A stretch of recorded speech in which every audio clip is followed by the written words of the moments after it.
Subhanallah walhamdulillah wa la ilaha illallah. Bismillahirrahmanirrahim. Kita lanjutkan kembali pembahasan Fathul Qorib sampai bab haji.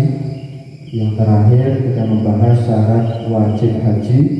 Jumlahnya ada 7. Saya ingatkan kembali, yang pertama adalah Islam. Kalau dibuka kitabnya halaman 27, sebelah kiri di luar kotak baris.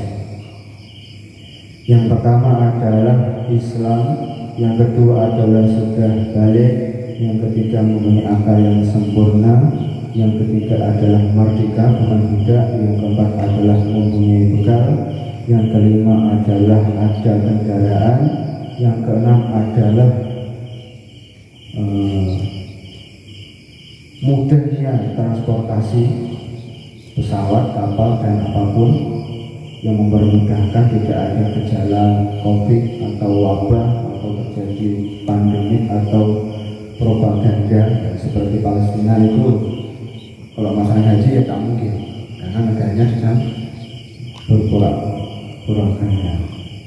Yang terakhir adalah wa inta al-masir, sampai di tempat, yaitu sampai di Mekah. Kalau meskipun berjalan lancar apapun sampai di Mekah, ternyata dia kebobolan atau hilang, atau mungkin dia masuk alam jin, kan bisa. Kadang niatnya salah, dia tidak pernah ketemu di Mekah, malah justru dia bingung di sana. Atau mungkin dia sakit, sampai di sana sakit, jadi dia tidak wajib dan mengulangi dari awal. Atau mungkin melakukannya setelah dia sembuh. Itulah syarat wajib haji. Kemudian selanjutnya yaitu wa arkanul haji arba'atun. Kita sebagai orang beragama Islam, ketika menjalankan ibadah haji, wajib bagi kita mengetahui rukun-rukun haji. Sebagaimana kita wajib mengetahui rukun ibadah sholat, rukun ibadah puasa, rukun ibadah zakat. Ini adalah rukun yang kelima dari Islam, yaitu ibadah haji. Rukun haji ada 4 yang tertulis, yang diterangkan oleh Abi Sujah Al-Asbihani. Apa saja wa arkanul haji? Rukun-rukun haji arba'atun, ada 4. Al-ihramu ma'an niyati, yang pertama adalah melaksanakan ihram, memakai kain ihram beserta niat. Jadi orang ketika sampai di Mekah itu biasanya bulan Dzulqa'dah, sebelum masuk bulan Dzulhijjah. Dan di sana puncaknya ibadah haji adalah tanggal 9 malam 10. Ya sebelumnya itu ya ibadah biasa, banyak sholawat, banyak baca Al-Quran dan sebagainya. Tapi puncak ibadah haji adalah tanggal 9. Nah, mereka kapan dia memakai kain ihram tersebut adalah memakainya dari mikot. Mikot itu ada 2, ada mikot makani, ada mikot zamani. Dan mikot zamani itu waktu melaksanakan ibadah haji adalah Syawal, Dzulqa'dah, dan 10 hari bulan Dzulhijjah. Jadi meskipun berangkatnya Syawal, tapi sampai pada terakhir tanggal 10 Dzulhijjah itu selesai. Dan biasanya kalau di Indonesia itu 40 hari, ya kira-kira 20 hari sebelum Dzulhijjah atau 10 hari sebelum Dzulhijjah atau sebelumnya. Nah, mikot makan itu tergantung dari daerah mana. Asalkan itu kalau daerah Indonesia itu, kalau di Mekah itu memakai ihramnya mulai di tempat masing-masing. Kalau ibadah haji sudah tahu mungkin dari hotel atau tempatnya itu hotelnya sudah di tempat yang sesuai dari aturan.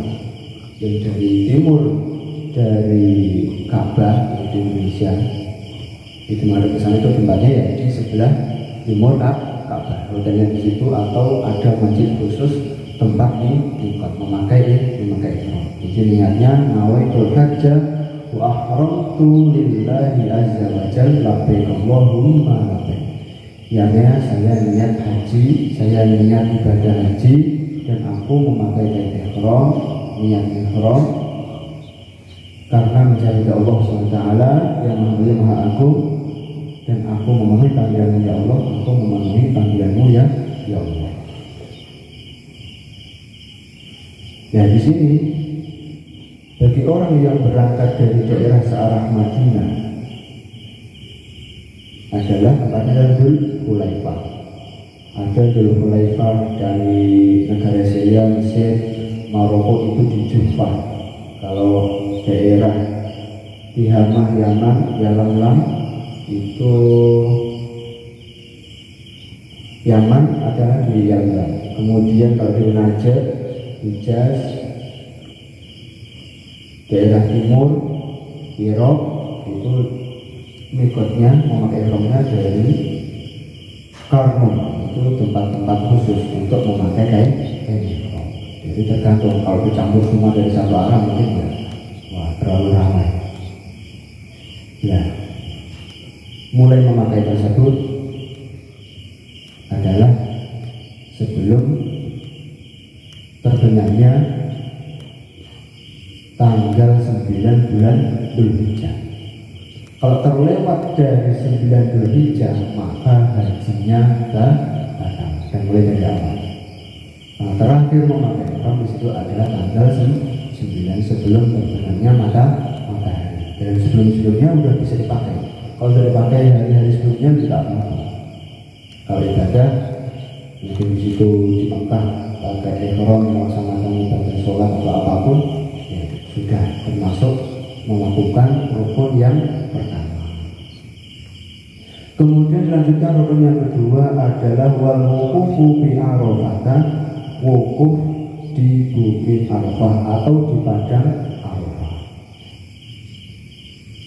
Wukuf adalah suatu ibadah yang artinya adalah berhenti, berdiam diri di Padang Arafah. Yang mana itu mulainya kapan wukuf tersebut? Tenggelamnya matahari pada tanggal 9 bulan Dzulhijjah sampai terbitnya matahari tanggal 10 Dzulhijjah. Nah, itu terakhir. Waktunya mulai terbenamnya sampai terbit. Ketika ini tidak wukuf di Arafah, ketiduran mungkin sebelum maghrib sampai subuh, atau mungkin sampai terbitnya matahari, berarti hajinya batal karena ketinggalan waktu di dalam menjalankan rukun yang kedua, yaitu wukuf di Arafah.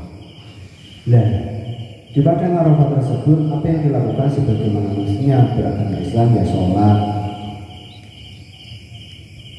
membaca Al-Quran, memperbanyak zikir dan sebagainya. Asalkan itu adalah diperintahkan oleh Nabi Muhammad Shallallahu Alaihi Wasallam, dan wajib menghindari sesuatu yang dilarang oleh Allah Subhanahu wa Ta'ala, mengunci rasa-rasa riba. Karena di sana adalah pintu tempat di mana Allah selalu menghindari. Jadi pandangan Allah itu sangat tertuju ketika kita di Makkatul Mukarramah, dan tidak ada penghalang apapun di situ. Maka ketika kita melakukan larangan, nah itu langsung menerima akibatnya. Kadang rasa-rasa banyak yang terjadi, tapi semua itu adalah izin Allah Subhanahu wa Ta'ala. Mencemooh itu langsung akibatnya kalau langsung tertimpa, langsung dihukum di tempat, karena ibadah haji adalah ibadah yang sangat mulia, sangat keras sekali. Maka hati-hati ketika kita menjalankan ibadah haji, karena ini adalah ketika menjalankan rukun ini. Sama halnya ketika menjalankan kita sholat, memberikan sholat, dalam sholat pun tidak boleh rasa hati itu sholat, tapi secara syariat tidak dikatakan sholat, karena tidak melanggar rukun sholat. Cuma itu ada etika. Wukuf di Arafah. Wukuf di Arafah ya berarti kalau terbenamnya matahari sampai terbit matahari ya kurang lebih 11 jam lebih sedikit. Dan itu semua ibadah haji dilakukan pada hari puncak. Makanya ada batasan-batasan karena tempatnya di situ terbatas. Dari Indonesia 300.000 per tahun, belum yang lain. Kalau ibadah umroh berarti bebas selama 1 tahun pun bisa, meskipun itu musim haji. Jadi boleh nggak ketika kita berangkat haji kemudian kita umroh?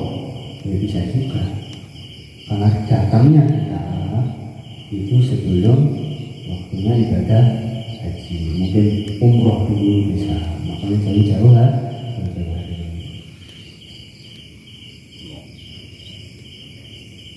Tapi kalau ibadah haji itu dalam 1 tahun ya di situ berbeda. Bismillahirrahmanirrahim. Yang ketiga, wa tawafu bil baiti, tawaf di Baitullah. Tawaf adalah ibadah di dalam rukun haji yang mana cara menjalankannya adalah sisi anggota sebelah kiri itu selalu menghadap ke arah Ka'bah. Jadi lengan sebelah kiri harus selalu di samping sebelah kiri Ka'bah. Ketika kita menghadap ke kanan, otomatis tawafnya tidak dihitung. Nah, tawaf tersebut dilakukan mulai dari pojok arah Hajar Aswad. Mau tanya kemana? Ke kiri. Kalau jarum jam ke kanan, itu ke arah kiri. Ketika ini yang mulainya tidak dari arah pojok Hajar Aswad, mungkin ke depannya sedikit berapa derajat agak ke depan, atau dari samping kanan dari Ka'bah, maka meskipun 1 putaran itu belum dihitung satu. Ketika dihitung satu adalah mulai pojok Hajar Aswad sampai pada pojok Hajar Aswad, itu baru 1 putaran. Nah, tawaf itu berapa kali? 7 kali. Dengan mengucapkan Allahumma wa alhamdulillah la syarika dan seterusnya. Atau mungkin dengan doa-doa Rabbana atina dan sebagainya. Pokoknya di situ niatnya ibadah. Nanti di sana ada yang biasanya yang disebut dipakai di Indonesia labbaik Allahumma labbaik 7 kali.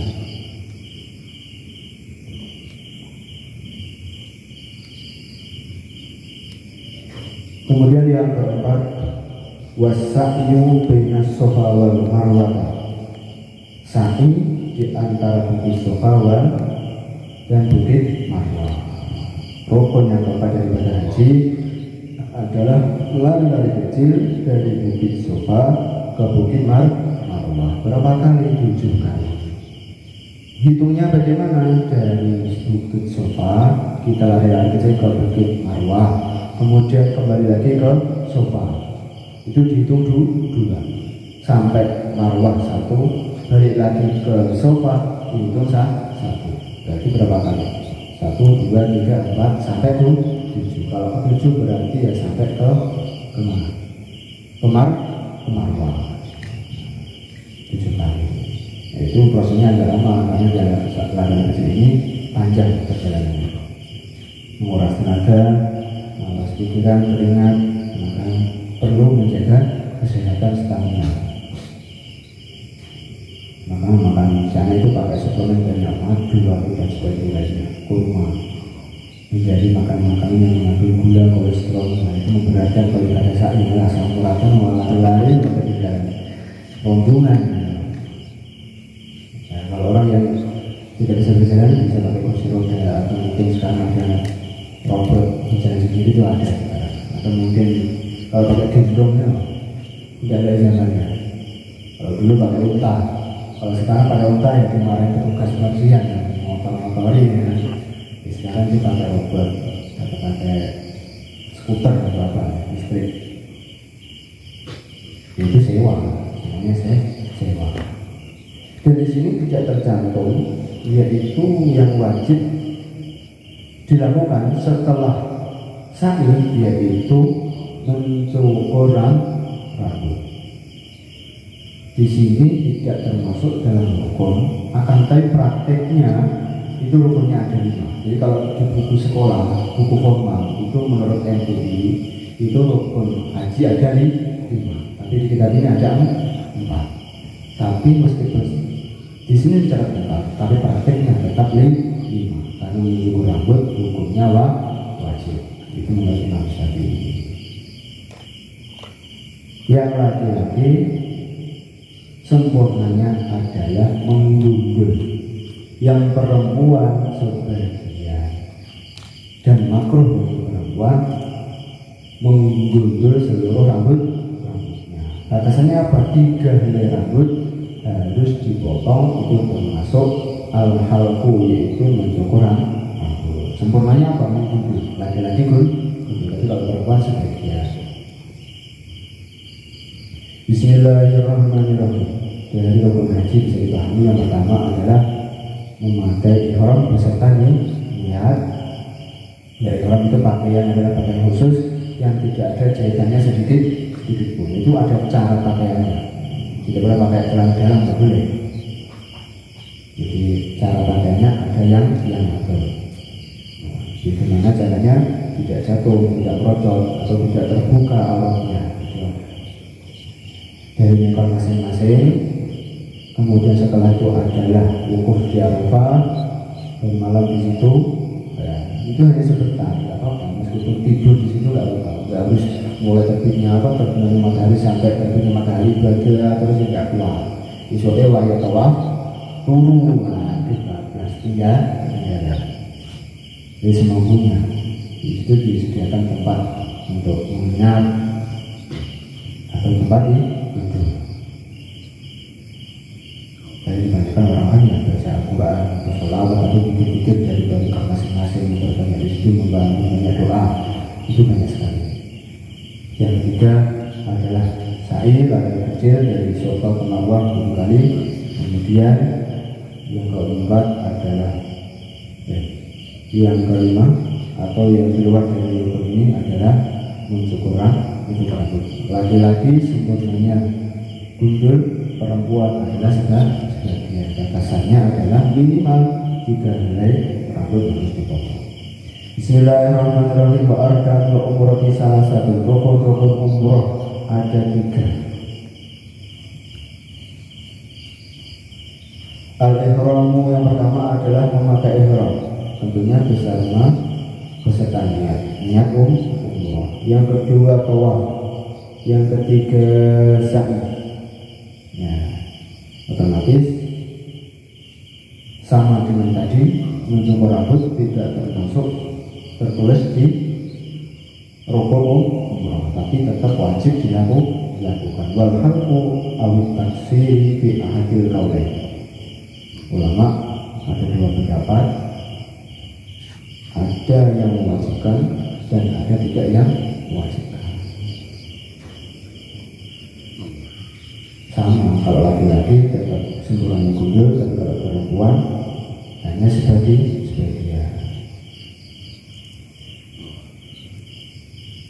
Wa wajibatul haji, dan wajib-wajib haji ghairul arkani, selain yang bukan termasuk rukun, wajib dilakukan tapi tidak termasuk rukun. Itu ada 3, salah satu asya. Yang pertama adalah al-ihram minal miqat, seperti tadi ihram dari miqat, dari tempat masing-masing. Wa ramyul jimarat as-salasa, melempar jumrah. Jumrah itu ada 3. Jadi dulu itu zaman Nabi Ibrahim ketika ketemu setan itu sampai 3 malam. Nah, yang pertama adalah jumrah kubro, yang kedua adalah jumrah sugro, yang ketiga adalah jumrah akobah. Setiap satu jumrah tadi dilempari 7 kali batu. Meskipun itu 2 batu, kok langsung sekali itu dihitung sekali. Jadi melemparnya 1 kali sampai 7 kali dan seterusnya. Jumrah kubro, jumrah sugro, kemudian jumrah akobah. Dan batunya harus berupa batu asli, batu tidak berupa kapur atau intan, emas dan tembaga, tidak boleh. Harus berupa batu. Dan di sana sudah disediakan. Ya, kalau tidak mampu, minta bantuan kepada keluarganya atau minta dari traveler atau minta bayar orang tua. Biasanya yang paling depan itu kelemparan juga, itu yang paling depan. Yang ketiga adalah wal halqu. Nah, maka mencukur rambut tadi termasuk bukan wajib tapi bukan termasuk rukun. Prakteknya tetap dilakukan.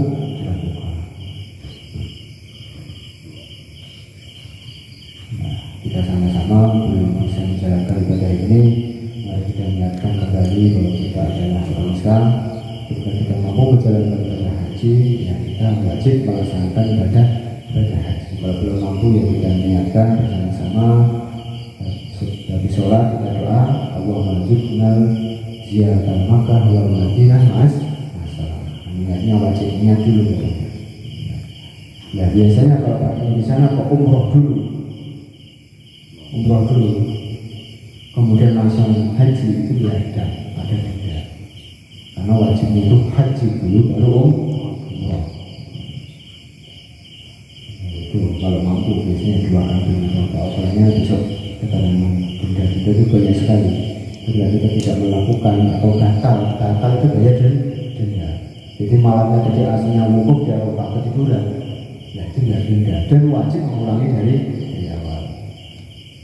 Ya semua tidak, apalagi melakukan hubungan suami istri di waktu menjalankan ibadah haji. Berarti puasa 2 bulan, ya sekian itu banyak itu menghabiskan uang banyak. Nah, semoga dengan kasih kita ini kita semuanya menambah ilmu kita, menambah wawasan kita, dan tentunya pulang dari sini diambil sebagai dosa namanya Alhamdulillah.